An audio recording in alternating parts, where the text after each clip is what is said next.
সম্মানিত দেশবাসী, আসসালামু আলাইকুম রহমতুল্লাহি বারাকাতু। আমি একজন প্রবাসী।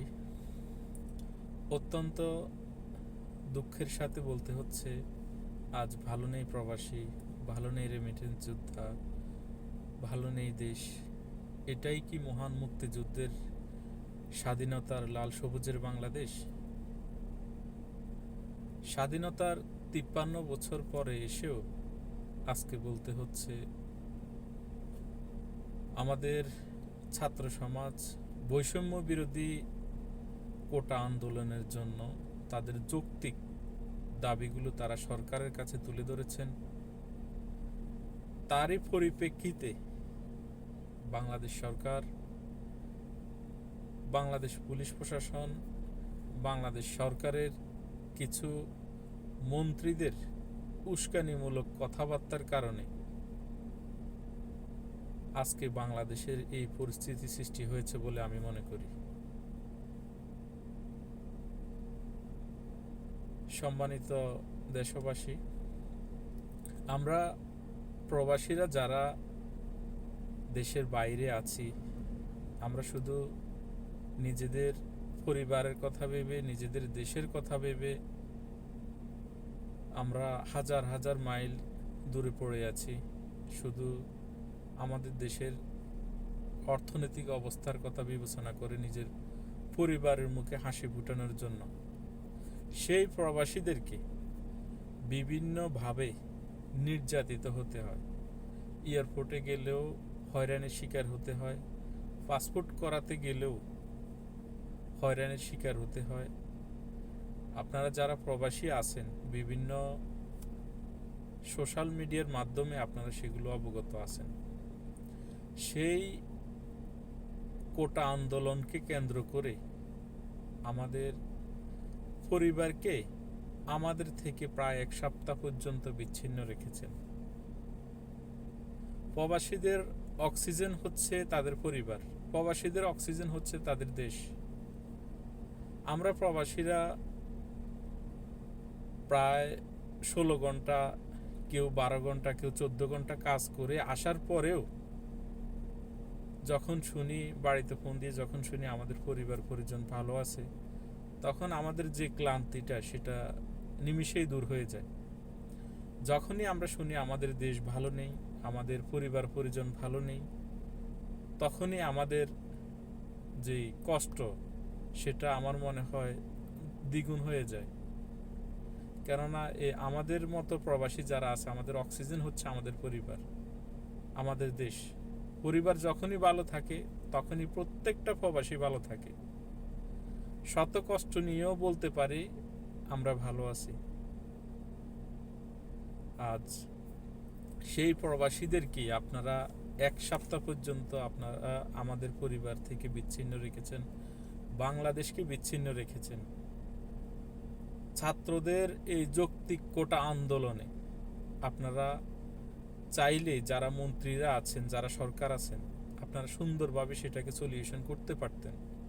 কিন্তু আপনারা সেটা না করে আপনারা আপনাদের বল প্রয়োগ করে আপনারা ছাত্রদেরকে দমন করতে চেয়েছেন।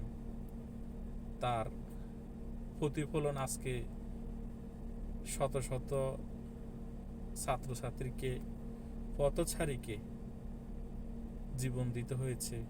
আপনারা নিরস্ত্র, নিরপরাধ শিক্ষার্থীদের উপরে বাংলাদেশ পুলিশ প্রশাসন যেভাবে গুলি চালিয়েছে, সেটা আর বিশ্বের কোথাও ঘটেছে বলে আমার মনে হয় না, আমি দেখি নাই। আজকে আমাদের 2024 সালে এসেও বলতে হচ্ছে, স্বাধীনতার 53 বছর পরে এসেও বলতে হচ্ছে, আমার মনে হয় আজকে আদৌ আমাদের বাক স্বাধীনতা নেই, আদৌ আমাদের ফুল স্বাধীনতা নেই। আমরা কি আজও আমাদের ভোটার অধিকার প্রয়োগ করতে পারতেছি? এটা আপনারা সকলেই জানেন। এটা কি গণতান্ত্রিক দেশ? এটা কি গণতান্ত্রিক দেশ হতে পারে? আমরা প্রবাসীরা যারা আছি প্রত্যেকেই তার একটা না একটা প্রিয় দল আছে, সেটা তার ব্যক্তি স্বাধীনতা। যেই গণতান্ত্রিক দেশে যেই কোনো মানুষ দল করবে সেটা তার ব্যক্তি স্বাধীনতা। কিন্তু আমরা প্রবাসীরা যারা আছি, আমরা কেউ 2 বছর, কেউ 4 বছর, কেউ 1 বছর পরে দেশে যায়। বিগত 15 বছরে বাইরে কয়েকবার বিভিন্নভাবে ইলেকশন হয়েছে, জাতীয় নির্বাচন হয়েছে, বিভিন্ন পর্যায়ে নির্বাচন হয়েছে। কেউ কি বলতে পারবেন আপনারা সুন্দরভাবে আপনাদের ভোটার অধিকার প্রয়োগ করতে পেরেছেন? পারেন নাই। আমি নিজেও পারি নাই। তো এটা কি গণতান্ত্রিক দেশ হতে পারে? আমরা তো চাই না এরকম আমাদের গণতান্ত্রিক দেশে এরকম রাজতন্ত্র কায়েম হোক, শুধু নামমাত্র গণতন্ত্র থাকুক। এটা তো আমরা চাই না। সকলেরই অধিকার আছে। আমরা চাই না দলমত নির্বিশেষে কোনো ভাইকে তার প্রাপ্য অধিকার থেকে তাকে বঞ্চিত করা হোক। এটা আমরা কখনোই চাই না। দলমত নির্বিশেষে দেশের জন্য, দশের জন্য যারা কাজ করবে, জনগণই তাদেরকে নির্বাচিত করবে, সে যে দলেরই হোক না কেন। আর আরেকটা বিষয় হচ্ছে, দেখেন, আমরা ওই এর আগে কে যেন একজন বলছিল প্রবাসীরা হচ্ছে চ্যাটারবাল। আসলেই আমরা চ্যাটারবাল। আপনারা দেখেন, আমরা নিজের পরিবার থেকেও দূরে, নিজের দেশের অনেকগুলো কাজকর্ম থেকে আমরা দূরে থাকি। আসলে আমরা মেহমানের মতো, অন্য কিছু না। আমাদের দেশের জন্য, আমাদের পরিবারের জন্য আমরা মেহমান, এর বাইরে অন্য কিছুই না। তবে আরেকটা কথা বলতে চাই, প্রত্যেকটা মানুষের ভালো খারাপ দুইটি দিক থাকে। একটি হচ্ছে ভালো, একটি হচ্ছে খারাপ। ভালোর দিকটা কারো বেশি থাকে, কারো খারাপের দিকটা বেশি থাকে। যে মানুষের তার খারাপের দিক সমালোচনা করার অধিকার নেই, অধিকার আছে তার ভালো দিকটাও তার সমালোচনা বলতে হবে। তো বাংলাদেশ সরকারে যারা রয়েছেন বর্তমানে দীর্ঘ 15 বছর যাবৎ, তারা কিভাবে টিকে রয়েছেন সেটা আপনারা যারা এমপি মন্ত্রী আছেন, যারা এই দলের সাথে যুক্ত আছেন, তারা সকলেই আপনারা জানেন। সেটা আপনারা আপনাদের বিবেককে প্রশ্ন করবেন, আপনারা কিভাবে রয়েছেন। তো দীর্ঘ 15 বছরে যেটা সরকার করেছে সেটা অবশ্যই বলতে হবে। বাংলাদেশের জন্য অনেক কাজ করেছেন, সেটা এক কথা অবিশ্বাস্য। তার জন্য আমি সরকারকে সাধুবাদ দিই।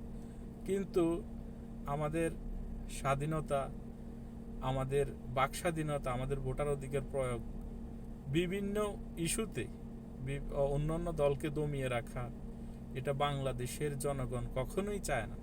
আমরা বাংলাদেশের নাগরিক হিসেবে আমরা কখনোই চাই না কারো প্রতি অন্যায়, অত্যাচার, কারো প্রতি জুলুম করা হোক। এটা আমরা কখনোই চাই না। দলমত নির্বিশেষে সকলেই ঐক্যবদ্ধভাবে দেশের জন্য যদি কাজ করে, তাহলে দেশ আরো অনেক দূরে এগিয়ে নিয়ে যাওয়া সম্ভব হবে বলে আমি মনে করি। আপনারা দেখেন,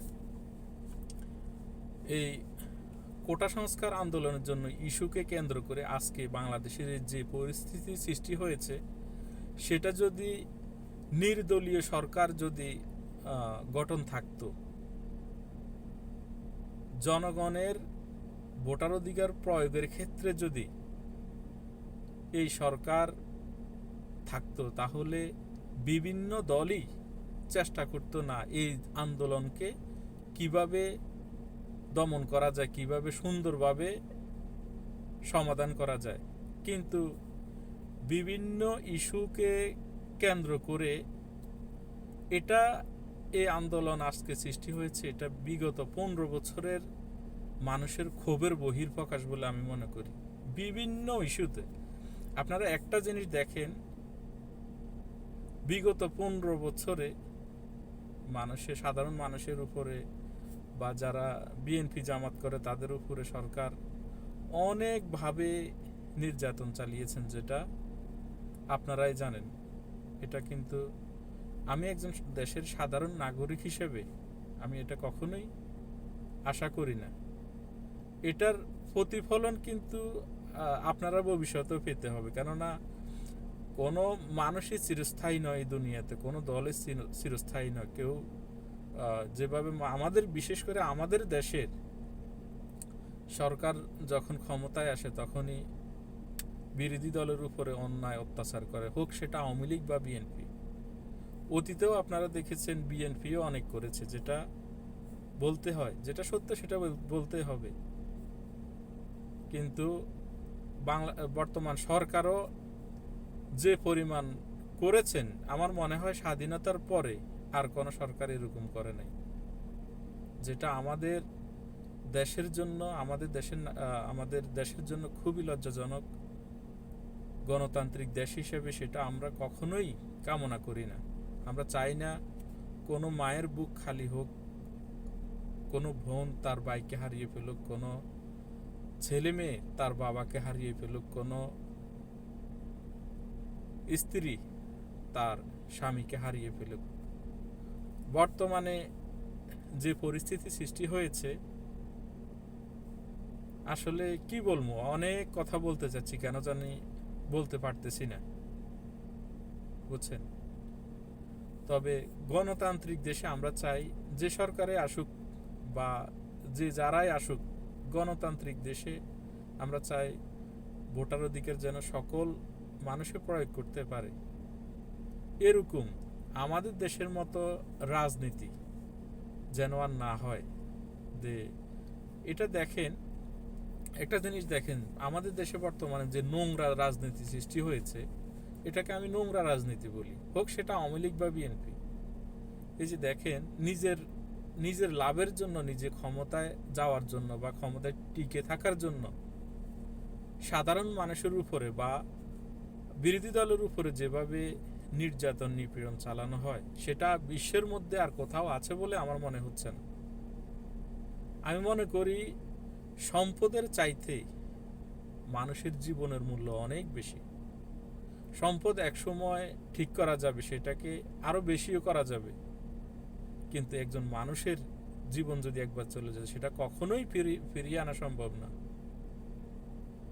আপনারা দেখেন, আমি মনে করি আজকের এই সমস্যা সৃষ্টি হয়েছে আপনাদের বিভিন্ন মন্ত্রীদের উস্কানিমূলক কথাবার্তা, এবং কি বাংলাদেশ পুলিশ প্রশাসন, বিজিপি যারাই রয়েছেন, র্যাব সহ এই সকলের, যারা নিরীহ নিরস্ত্র নিরপরাধ শিক্ষার্থীদের উপরে, পথচারীর উপরে যেভাবে নির্বিচারে নির্দয় ভাবে গুলি চালিয়েছেন,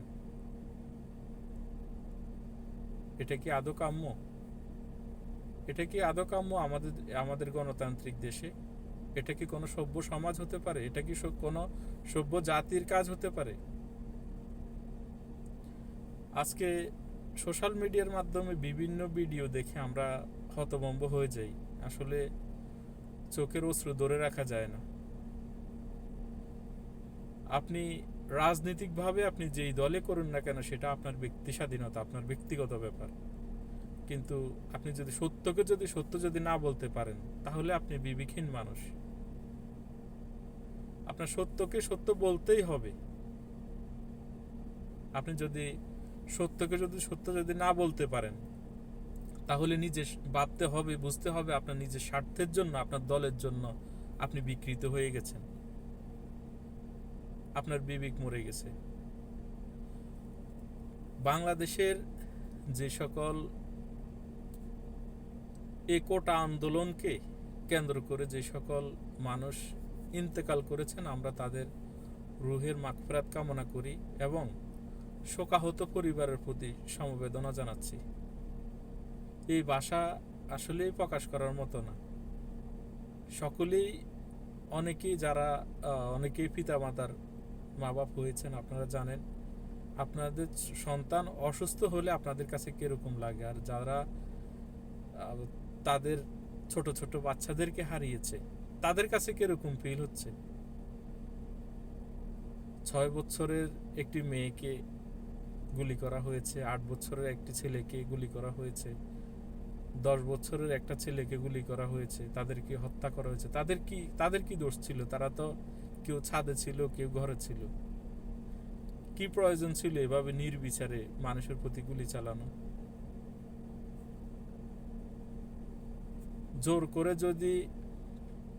জোর করে ক্ষমতায় টিকে থাকা যায়, কিন্তু মানুষের ভালোবাসা কখনোই পাওয়া যায় না। মানুষ, আমি বললাম না, মানুষের দীর্ঘ 15 বছরের ক্ষোভের প্রকাশিত হচ্ছে, আপনারা দেখতেছেন। আরেকটা কথা হচ্ছে, অন্যায়কারী যতই শক্তিশালী হোক না কেন, যতই পাওয়ারফুল হোক না কেন, সে সত্যবাদীর কাছে, ন্যায়ের কাছে সে দুর্বল। আজকে সেটা প্রকাশ পাচ্ছে। বাংলাদেশের ছাত্র সমাজ 1952 ভাষা আন্দোলনের পর থেকে যখনই সোচ্চার হয়েছেন, আমি হিস্টোরি দেখেছি, তারা ন্যায়ের পক্ষে লড়েছেন, তারা সত্যের পক্ষে লড়েছেন এবং কি তারা বিজয়ী হয়েছেন। এমন কখনো হয় নাই তারা তাদের বিজয় অর্জন করা ছাড়া তারা রাজপথ থেকে ফিরে গেছেন।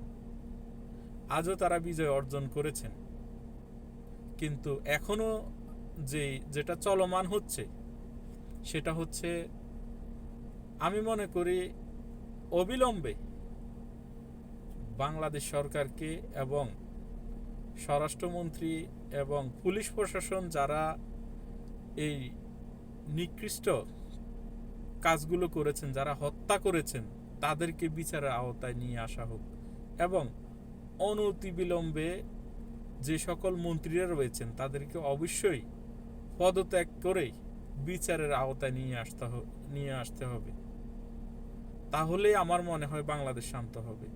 এবং কি, ছাত্রছাত্রী এবং শিক্ষকদের যে সকল দাবি দেওয়া, সেগুলো সম্পূর্ণ মেনে নেওয়ার দাবি জানাচ্ছি। আমরা প্রবাসীরা চাই না কোনো মায়ের বুক খালি হোক, কোনো বাবার বুক খালি হোক, কোনো বোন তার ভাইকে হারিয়ে ফেলুক। আমরা কখনোই চাই না। একজন মানুষ, একটা পরিবারের কাছে অনেক কিছু। আপনারা দেখেন সোশ্যাল মিডিয়ার মাধ্যমে, ওই পরিবারের আয়ের উৎস ছিল ওই মানুষটি যখন মারা যায়, তখন একটি পরিবারে কি পর্যায়ে গিয়ে দাঁড়াবে? তাদের তো ভিক্ষা করা ছাড়ার মতো আর কোনো উপায় নেই। কারণ মধ্যবিত্ত বা গরিব মানুষ এমনই পর্যায়ে চলে যায়, কাজ না করলেও তারা না খেয়ে থাকতে হয়। বাংলাদেশের মানুষ আজ নিস্তব্ধ এগুলো দেখে। স্বাধীন দেশে আমরা কি দেখতে পাচ্ছি? এগুলো আমরা কি পাকিস্তানি হানাদার বাহিনীর কাছে বন্দী আছি আজও? এগুলো তো আমরা কখনোই আশা করি না। যেভাবে নির্বিচারে পাখির মতো মানুষকে হত্যা করা হচ্ছে, এখনো ছাত্রছাত্রীদেরকে হয়রানি করা হচ্ছে, তাদেরকে অ্যারেস্ট করা হচ্ছে। আমি মনে করি যতক্ষণ পর্যন্ত এরকম ব্যভিচার, এরকম অন্যায়, নিরপরাধ নিরস্ত্র মানুষকে, ছাত্রছাত্রীদেরকে এভাবে তাদের যৌক্তিক আন্দোলনে তাদেরকে অ্যারেস্ট করা হবে, তাদের উপরে নির্যাতন চালানো হবে, এই আন্দোলন আরো অনেক বেশি বাড়ার সম্ভাবনা আছে। কেননা আপনারা যেগুলো করতেছেন, এগুলো আমি একজন প্রবাসী হিসেবে বলতে চাই, এটা অন্যায়। পরিশেষে ভুল ত্রুটি ক্ষমা সুন্দর দৃষ্টিতে দেখবেন।